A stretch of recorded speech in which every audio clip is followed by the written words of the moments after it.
Hello and welcome to a Word for This Day podcast. I'm Jori Schaefer, the show's host and creator, and it is my joy and pleasure to welcome you today.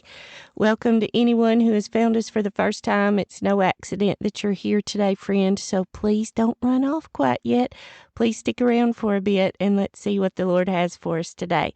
And welcome back to all you regular listeners. I'm so thankful that you're here. I'm so thankful that you came back another day to think about God's Word together with me. I love it that we could do this. I wish we could all be sitting around together in person and I could see your faces and we could share and all of that, but that's not the way the Lord has it for now, so we'll just continue in this way. But I do want you to know that I'm thankful for you. Please know that I continue to pray for you regularly, that the Lord would draw you closer to Him and give you more of a desire to know Him and to know His Word, and that you will be very intentional about your time with Him. Friends, we must be intentional about our time with Him, and you can do it. If you didn't do anything yesterday, there's nothing you can do about that now. But you have this minute, you have today. And so I'd encourage you to make appointments with the Lord. And if He gives you another minute, give Him thanks.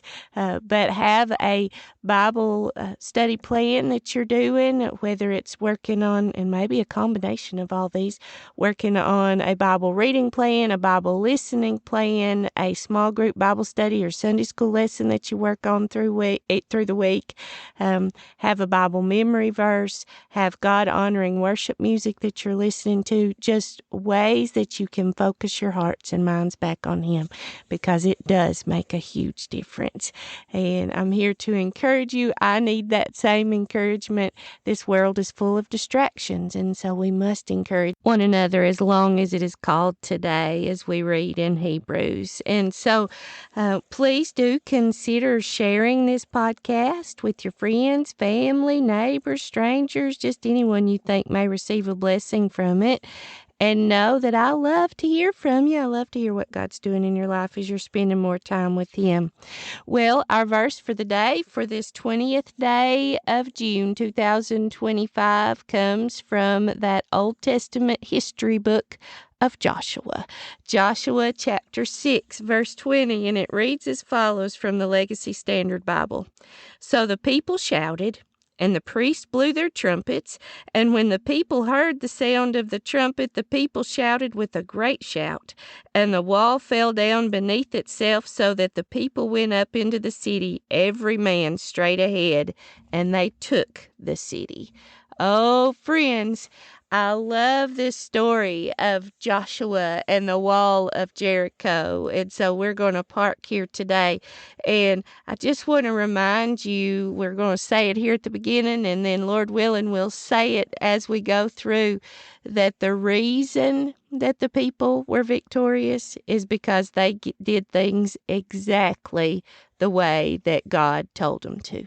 They were obedient. They didn't go on man's wisdom or man's way of doing things. They did it God's way. And it may not have made sense to them. And it may have seemed that there was no way that this could work. But God's ways are better.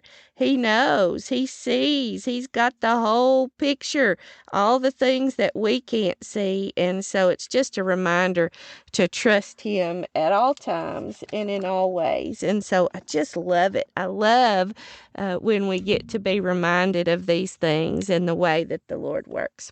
So we know that we are in the Old Testament today, and we are in that book of Joshua. And that book of Joshua comes right after the law. Remember, the Old Testament begins with the 5 books of the law, Genesis, Exodus, Leviticus, Numbers, Deuteronomy. Then it moves into Old Testament history. Joshua, Judges, Ruth, 1st and 2nd Samuel, 1st and 2nd Kings, 1st and 2nd Chronicles, Ezra, Nehemiah. And so I'm so thankful that the Lord gave us these, because it does tell us the history of His people and what happened after they came out of Egypt, and then they wandered in the wilderness for a long time. And then when they finally made it to that promised land, we read about their shortcomings. We read about, though, God's faithfulness and his love for his people. Remember, right at the end of Deuteronomy, so right at the end of the law, in Deuteronomy, I should say, Moses was giving this series of farewell addresses to the people. He had been with them for 40 years. He had led them. He had given them what God had given him to share with them, the laws, the rules, the statutes, the ways that they needed to be walking as a chosen people of the Lord, the ways that they needed to obey the Lord so that they would be a people who were set apart. But Moses was not going to be able to go over into the promised land with them because of an episode of disobedience. And so he was given all these instructions, and he knew that he was going to die. God had told him that he was going to die. He was 120, and God took him up on Mount Nebo, and nobody ever found him after that. But God had told Moses that Joshua would be the one to lead the people over. And so it's thought that Joshua probably wrote the very last part of Deuteronomy, and then more than likely wrote this book of Joshua, except for the part where he dies. There's nowhere within here that says Joshua, wrote this, but he is the most likely one, except for, like I said, what he wrote or what was written about his death at the very end. He grew up in Egyptian slavery and was in the wilderness. He and Caleb were two of the spies who went over into the promised land right at the beginning of that wandering in the wilderness and came back. They were the only two that came back and said, yes, it is just as God has said, and we can take this these people, we can be victorious. But the people went with the 10 spies who did not think that they needed to do what God had said. Joshua was commissioned by the Lord to be the one who would lead the people over into the promised land. He was thought to have been about 90 years old when he became the leader, and he led the people across into the promised land, and he lived till he was 110. But he very much wanted the people to continue to follow the Lord wholeheartedly. I want you to hear how this book of Joshua opens up. It says in chapter 1, verse 1, Now it came about after the death of Moses, the servant of Yahweh, that Yahweh spoke to Joshua the son of Nun, Moses' attendant, saying, Moses, my servant, is dead. So now arise, cross the Jordan, you and all this people, to the land which I am giving to them, to the sons of Israel. Every place on which the sole of your foot treads, I have given it to you, just as I spoke to Moses. From the wilderness and this Lebanon, even as far as the great river, the river Euphrates, all the land of the Hittites, as far as the great sea, toward the setting of the sun, will be your territory. No man will be able to stand before you all the days of your life. Just as I have been with Moses, I will be with you. I will not fail you or forsake you. I love this. Be strong and courageous, for you shall cause this people to inherit the land which I swore to their fathers to give to them, or to give them. And I just have to pause there. Over 400 years before, God had made that promise to Abraham about what would happen with his descendants, and he is fulfilling this promise now, and I just love that. It says in verse 7, Only be strong and very courageous to be careful to do according to all the law which Moses my servant commanded you. Do not turn aside from it to the right or to the left, so that you may be prosperous wherever you go. This book of the law shall not depart from your mouth, but you shall meditate on it day and night, so that you may be careful to do according to all that is written in it. For then you will make your way successful, and then you will be prosperous. Have I not commanded you? Be strong and courageous. Do not be in dread or dismayed, for Yahweh your God is with you wherever you go. Then Joshua commanded the officers of the people, saying, Pass through the midst of the camp and command the people, saying, Prepare for provisions for yourselves, for within 3 days you are to cross this Jordan to go in to possess the land which Yahweh your God is giving you to possess it.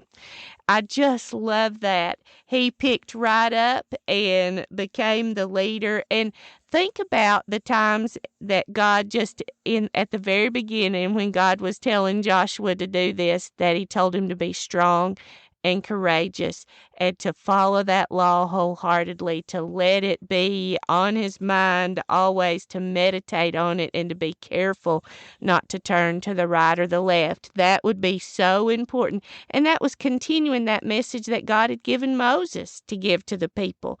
And so God was giving that same reminder to Joshua, and he would continue to pass it on to the people. And we see as they come into this new land that they go into Jericho, and we're going to hear a lot more about Jericho today. They sent a couple of spies in to Jericho, and those spies were hidden in the house of Rahab, the prostitute. And the story of that is in chapter 2 of Joshua, and she asked them that, if Jericho was destroyed, that they would make sure that they took care of her and her family, and that's exactly what she did. That's exactly what they did. Listen to this.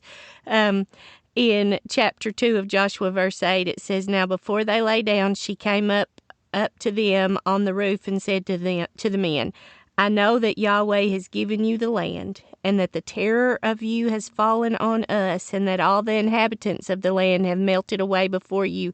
For we have heard how Yahweh dried up the water of the Red Sea before you when you came out of Egypt, and what you did to the 2 kings of the Amorites who were beyond the Jordan, to Sihon and Og, whom you devoted to destruction. Indeed, we heard it, and our hearts melted, and a courageous spirit no longer rose up in any man because of you. For Yahweh your God, He is God in heaven above and on earth beneath. So now please swear to me by Yahweh, since I have shown loving kindness to you, that you also will show loving kindness to my father's household, and give me a pledge of truth, and preserve my father and my mother and my brothers and my sisters alive, all who belong to them, and deliver our lives from death. So the men said to her, Our life for yours, if you do not tell this business of ours, and it will be when Yahweh gives us the land that we will show loving kindness and truth to you. And you probably know this, but if you're new to Bible study, Rahab, the prostitute who cared for and helped hide those spies from the children of Israel, would later be in the lineage of Jesus.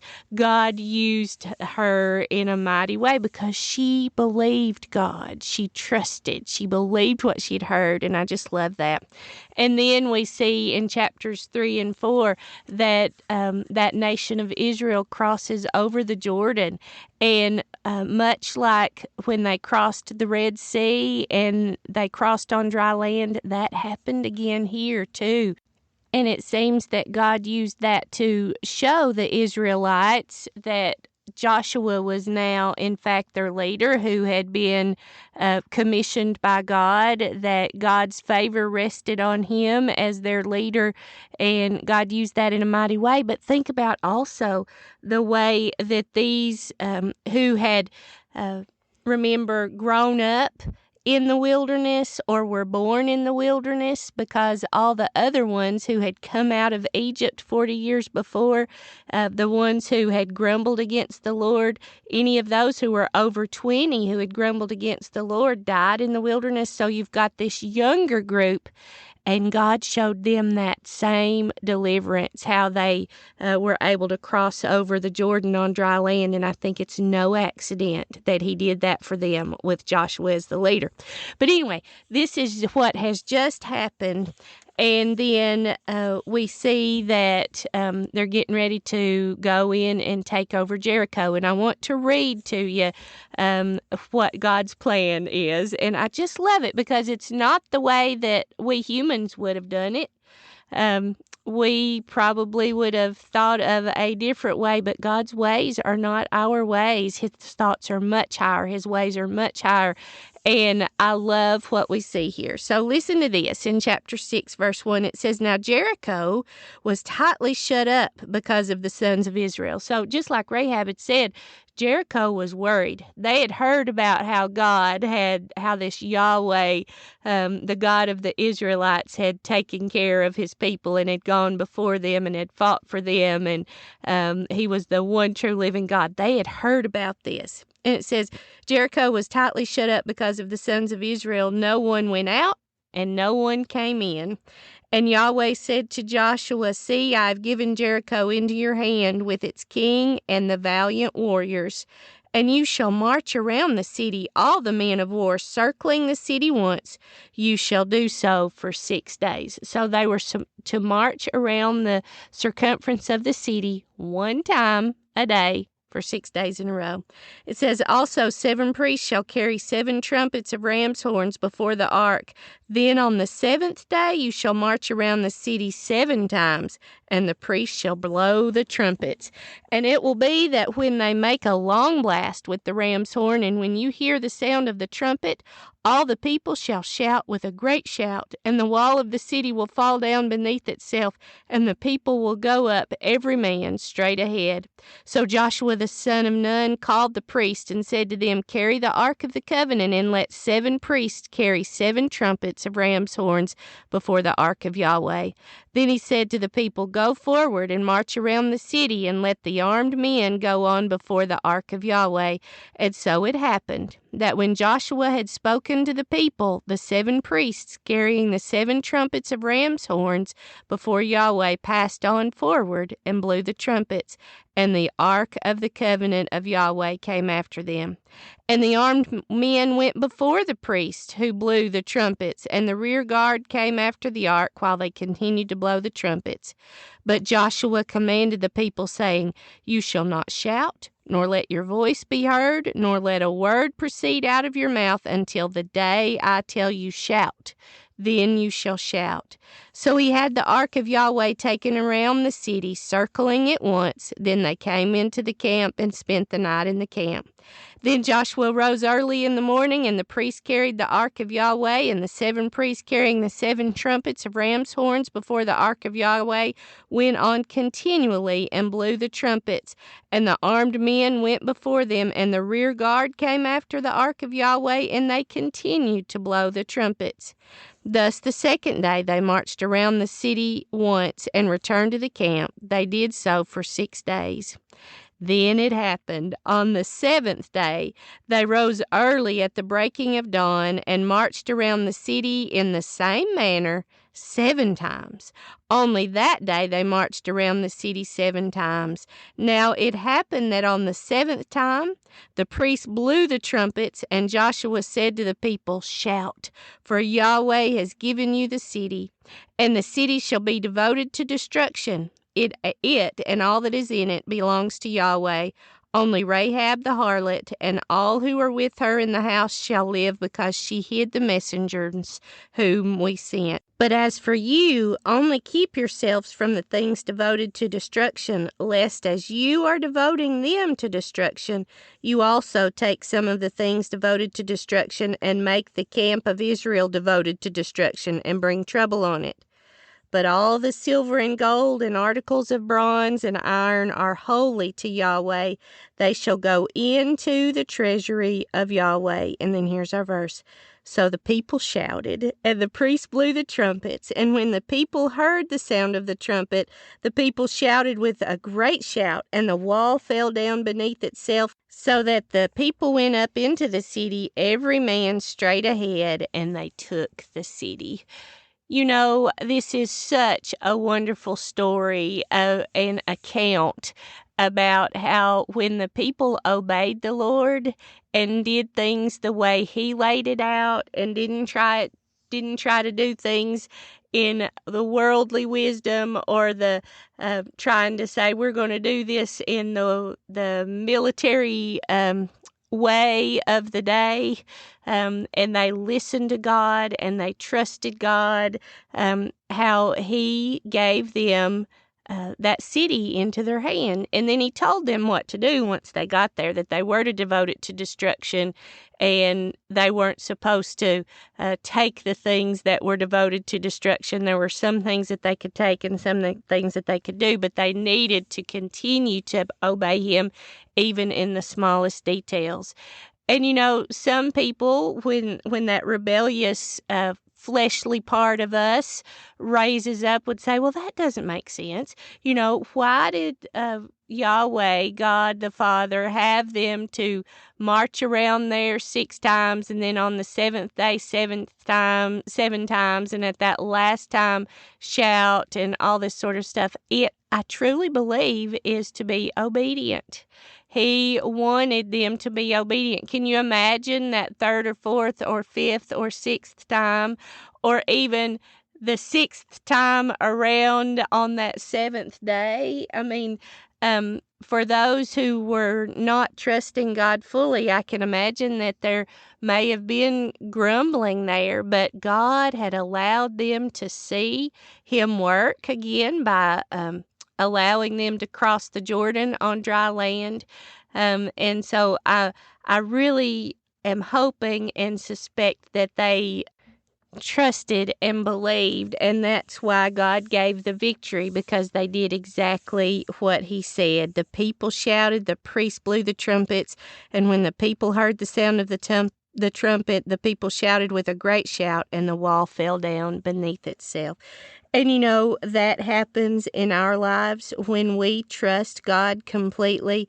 He breaks down those walls, and we may not understand why we have to do things a certain way, but that comes with walking by faith and not by sight.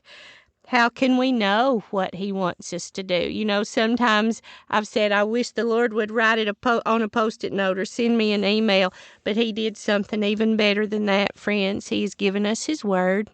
He's given us His Holy Spirit. He's told us to trust Him, that He'll never leave us or forsake us. And He does take care of His people. He did it then. He does it now. Now, we may not get to see those physical walls fall down. We may not be asked to march around the circumference of a city and devote it to destruction. But He asks us to walk behind Him and to follow Him day by day, step by step, looking to Him and trusting Him completely. And may we do that. May that be our heart's desire, to want to do what He would have us to do, and may He be glorified above all. We've seen what He can do. We've seen this God of wonders work these wonderful miracles. And it hurts my heart at times when people say, oh, I don't see those miracles now, so it's not the same God. It is the same God. And while these are magnificent and were necessary because God, it was in His plan, I think some of the miracles He works in our hearts and minds, and the fact that He can give us a new heart and save us and make a way for us sinners to be saved and be eternity with Him, is just as big of a miracle. The way that He can change these hearts of stone who are all looking into self, into hearts of living flesh, who, and I'm not talking about the flesh that wants to do its own thing, but a living, not stone heart who wants to serve Him and serve others, truly is a miracle. May we seek to honor Him. May we seek to obey Him. May we just keep His Word ever before us. May we not quench the Spirit. May we keep in step with the Spirit for His glory. Blessings to you, friends. Until next time.